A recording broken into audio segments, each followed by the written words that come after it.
How we all doing? Thought I would jump into a 15-10. It's been a little while. Okay, and we have the white pieces. Of course, we're going e4. What else is there? Not the Sicilian. Okay, I'm going to play the Grand Prix.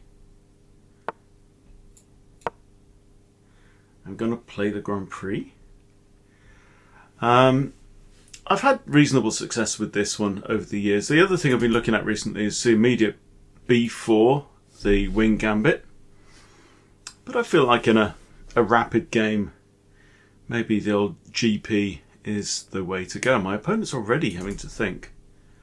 But yeah, you know, what I like about this is that it uses Freddy the f-pawn. Okay.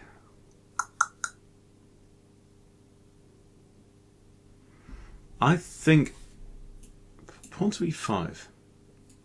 So is he threatening to take here? Well, I'm not worried about the queen coming out because my knight has f3. I mean, if the queen comes out immediately, I have g3 with tempo anyway. I feel like I can maybe just play this move. Just prevent the queen. If you want to take there, I mean, I'll just treat it as a gambit. And the general idea with the Grand Prix is you're going to play bishop b5, try and swap off your bad bishop. Well, we're kind of going to make it bad by putting our pawns here on light squares. It could have a future on c4 as well. That is also an idea. Maybe there's an argument for that. So I do tend to like having a bishop in the Italian position looking at the f-pawn. And opponent has gone no. I'm not inclined to capture on f4, which is probably correct. I'm thinking bishop b5 now that the d-pawn has moved, so this comes with a pinaroo, and if he wants to waste a move playing a6, I'll just take. I think. Take, double him up slightly there. It gives him some pawn weightage in the CD files, but he has wasted some time, especially with the move a6. Idea is to castle, queen e1, queen to one of these squares, and attack the bugger down the king side. So, kind of like the reverse of a Dutch, really. So if you like playing the Dutch with pawn to f5 with the black pieces, which I would not recommend probably at any level, to be honest. It's not even that good at, you know, Grandmaster level. Grandmaster Simon Williams has been playing the Dutch for like decades and he still loses sometimes in it, you know. It's just not a great opening. I mean, who in their right mind would play f5? Yeah. Okay, so I think I'm just gonna castle. I don't see any major issue here. I'm rated 1710 in rapidlyonchess.com. I think that's quite good. Not what my highest is. Pull up my stats while he's having a think. Andres Prada. Where is it from? Colombia. Okay, what's my rapid? 1710. All-time best 1726. Okay, which was just like a week ago. So, yeah, good. Be good. We're feeling good. So, if I win this, I go back to 1725. Because for some reason, I've got big variance right now on my things. I lose 18 points if I lose the game.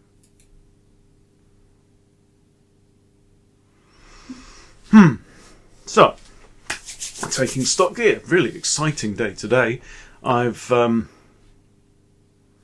made my first sale of the Going Gambit course on the new platform.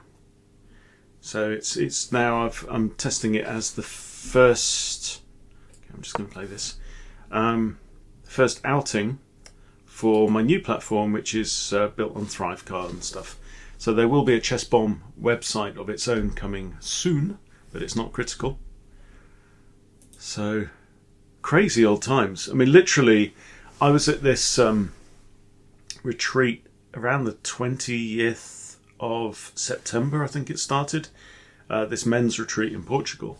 where I said, right, I'm gonna stop messing around with bits and bobs and mixing everything up and loads of launching crap and stuff like that. Just get to grips with my ADHD mentality and finally just do something proper.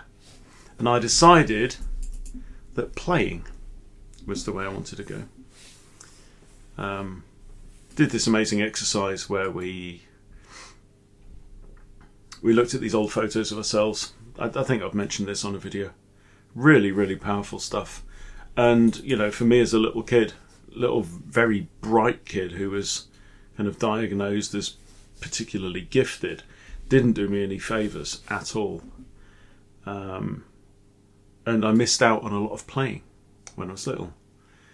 So I'll show you the photo. I'll show you that this is me aged around 3 in my school uniform because I'm going to fucking school with my little satchel, right? And part of neurodivergence is that you can, because I have ADHD and autistic tendencies that manifest in different ways, can be a difficulty with reading social situations.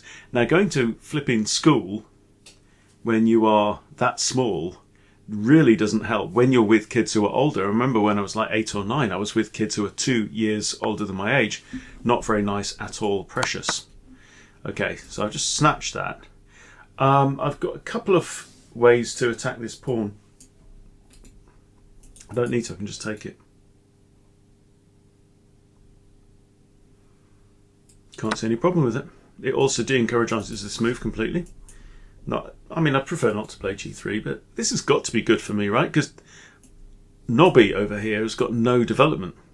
Like zilch, like none, like where's your development? Like, dude, where's my development? There you go. There's your video title right there. Dude, where's your development? Yeah, some of you guys will be old enough to remember Dude, Where's Your Car? Or is it Dude, Where's My Car? I never watched it. Dude, Where's Your Car, I think. When was that? I'd say late 90s. I'd say like 97, something like that. We shall find out. We've got to be good here, right? Material is completely even Stevens. I'm castled. Nobby isn't castled. Yeah? I'm going to get my bishop out. I'm going to play pawn to d3 very shortly. I'm kind of wondering about putting my queen on the f-file just to effectively to pin the knight. He's going to want to put his bishop here, right? So what if I did this? And he taketh and I take back. That's actually a check. I can't win this pawn because it is defended by the bishop, but is it just time to blow the bloody doors off? No, master way. e5. You know, I'd like to get my junk sorted out a little bit more, but that's a lot of moves. That's 4 moves to stick this rook on e1, get the queenie out of the way. Actually, do I have just queen g3? Queen g3 makes a problem for that because I will just take. He attacks. Probably just come here. Maybe that's the way to go. He can't take here because it's defended twice. If he goes here, is he going to go there? Oh, that wins material. No, we don't like that. We do not like this game. I do not like this game. There's a cultural reference, Miko. You're not going to get that one. No, I do not like this game. So, we've discounted this as an idea, or have we? Yeah, I can't see anything there. Maybe just queen f2. Could be threatening to sack the exchange. If pawn takes, it's like your pawns suck. And queen f2 there. If queen takes, we could trade queens and your pawns still suck. Yeah, we're down an exchange in the end. Maybe it's just d3. I do d3, he's going to play his bishop to here anyway. I'm going to want to cause some trouble with this knight at some point as well. Queen f2. Bishop goes there anyway. Or let's just go back to e5. Oh, sod it. Sometimes you just go like, which is the most forward facing, pressing, aggressive? Just do that. JF the I. Just flipping do it. If he takes here, then these pawns suck for eternity. Takes here, I have queen takes. He could block with a queen. Nah. Alrighty then. Now, clearly, a blunder here would be to take the knight, because queen takes queen is their mate. In it. So is it time for d3?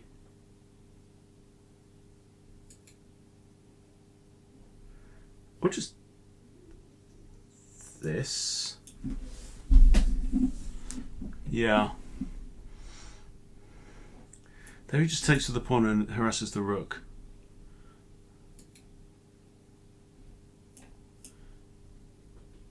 Here, defending my pawn, and if he should take,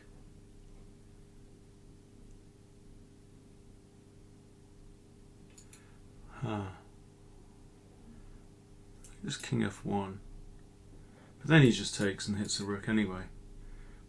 And there, and he takes. I'll just take back with the rook, I think. Take back with the rook. You take here. It's sharp. I can also then bring this bishop out, which I want to do, and I want to get this rook into the game. So, yeah, somehow I want to get this bishop involved. And I don't think smashing up the centre can be a bad idea at this point. We do have an increment on this game. I am currently a minute and a half up on the clock. Okay, takes here. I decided to take here anyway. I could just do bishop d2. That defends the queen second time. It's also going to be defended by the rook once I move the bishop. But this maybe could work out. If he takes here, you can't fancy black with, you know, these two nasty pawns and still a severe okay.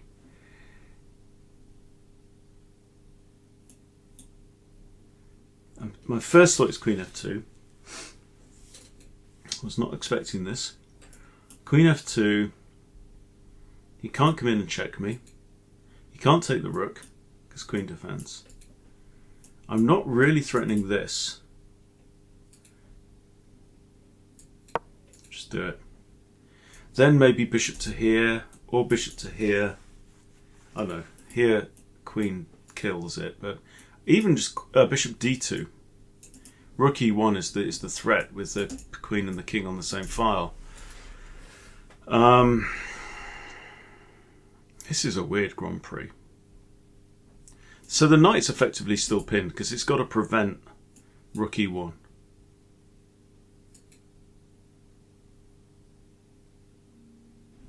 I kind of like this. Because rook e1 is still playable because queen defends, right? But this is going to hurry the queen away. But where's she going to go? She cannot go there and cannot go there and cannot go there. So she's probably going to end up on one of these light squares here. She can't retreat because... Okay. Scratch all of that. What the hell has just happened? He's threatening queen here. Checkety mate. But why can't the rook just take the knight?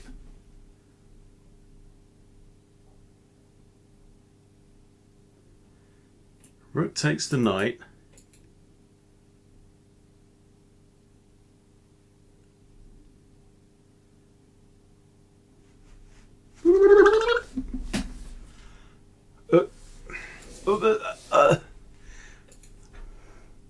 Am I missing something here? What is going on? I'm confused. Rook takes knight. It's good night. Good night from me. Boom, boom.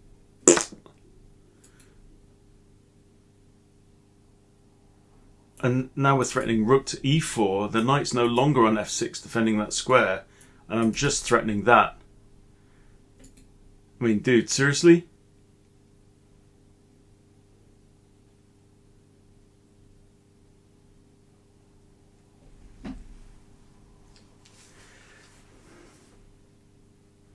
What are we thinking? I think this is resignable now for black. This position sucks hard. You've got to move your queen or your king off the e-file. I mean, I suppose in theory bishop here, because rook can't take there, queen defends, but ain't nice, right? Bishop here, rook e4 anyway. Queen has to move, the bishop's pinned. If he...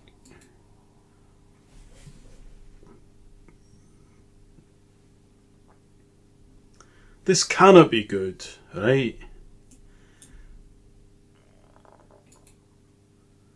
That's the thing. It's an extraordinary bad game. I mean, I've tried, you know. Right, if I do this, then the queen will run away. This is the part where you run away. Fuck it, I'm just going to play bishop d2. And I'm threatening this, and potentially this if he moves his pawn forward. But this is like, in the words of Erykah Badu, devastating.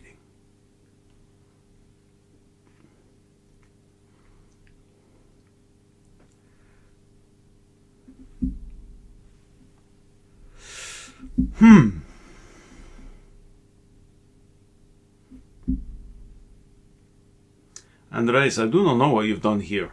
I do not know. This is not your best day. This cannot be good, right? I mean, you play Guess the Elo on this. I know. The dude's playing at like 1200, I think. But who knows with chess.com. Pulls it out its arse. Makes it up as it goes along. Andres, you have to move your queen, or you have to... I don't know.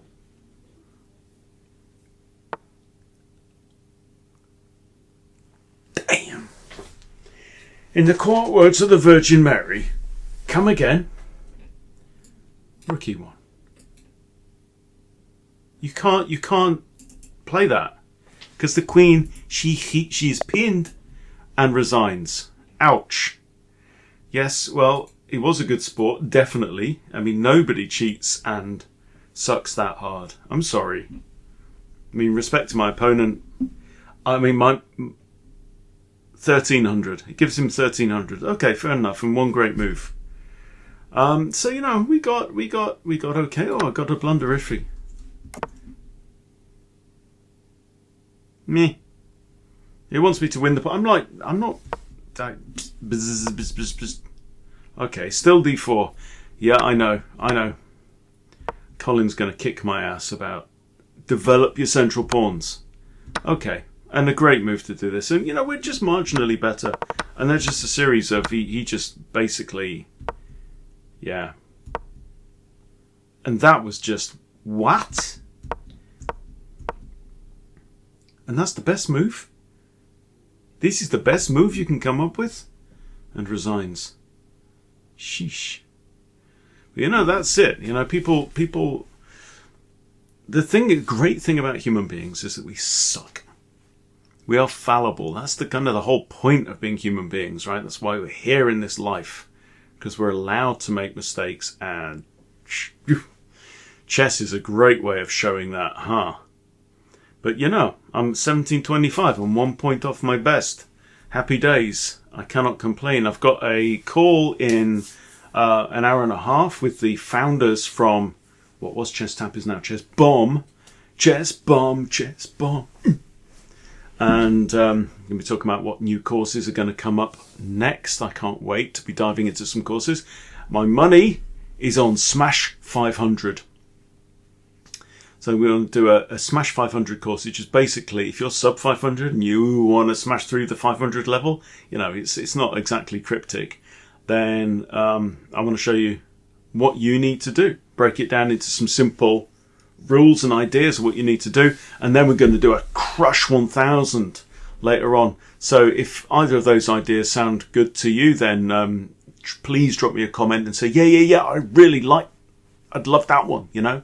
And for an affordable course to come out before Christmas, yeah, all good. So loving it. I'm happy as a pig in poo right now. The idea of designing courses that people actually want, that are actually useful, that don't break the bank.